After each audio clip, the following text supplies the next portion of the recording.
Coach Peter বাটলারকে অপসারণের দাবিতে বিদ্রোহ করেছেন বাংলাদেশ জাতীয় নারী ফুটবল দলের বেশ কয়েকজন সদস্য। তাদের মধ্যে অন্যতম মাতসুসীমা সুমাইয়া। তিনি দাবি করেছেন তাকে হত্যা ও ধর্ষণের হুমকি দেওয়া হচ্ছে। 4 ফেব্রুয়ারি নিজের ভেরিফাইড ফেসবুক পেজে এক স্ট্যাটাসে এমন দাবি করেন জাতীয় দলের ফরওয়ার্ড সুমাইয়া। এই সাবজয়ী কন্যা জানান তিনি মানসিকভাবে ভেঙে পড়েছেন এবং এই ট্রমা কিভাবে কাটিয়ে উঠবেন তা তার জানা নেই। তিনি বলেছেন, আমরা যে পরিস্থিতির মধ্যে দিয়ে গিয়েছি সেই পরিস্থিতি সম্পর্কে আমার এবং সতীর্থদের জন্য ইংরেজিতে একটি চিঠি লেখার ন্যূনতম সামর্থ্য আমার আছে। কয়েকদিন ধরে আমি অসংখ্যবার হত্যা ও ধর্ষণের হুমকি পেয়েছি। হুমকিতে ব্যবহৃত শব্দগুলো আমাকে এমনভাবে ভেঙে দিয়েছে যা আমি কল্পনাও করিনি।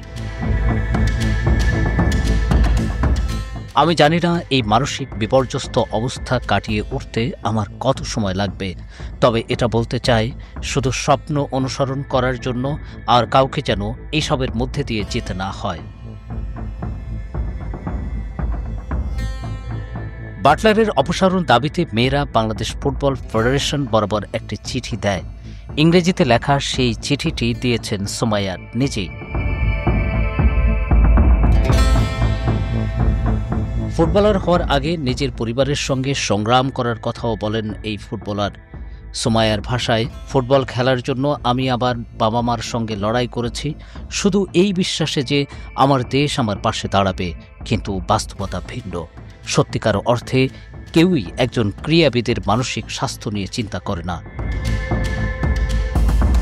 সুমাইয়াকে ধর্ষণ ও হত্যার হুমকির বিষয়ে বাফুফে কোনো ব্যবস্থা নিচ্ছে কিনা জানতে সাধারণ সম্পাদক ইমরান হোসেনকে ফোন করা হয়, তবে ধরেননি তিনি। হোয়াটসঅ্যাপে বার্তা দিয়েও মেলেনি তার কোনো সাড়া।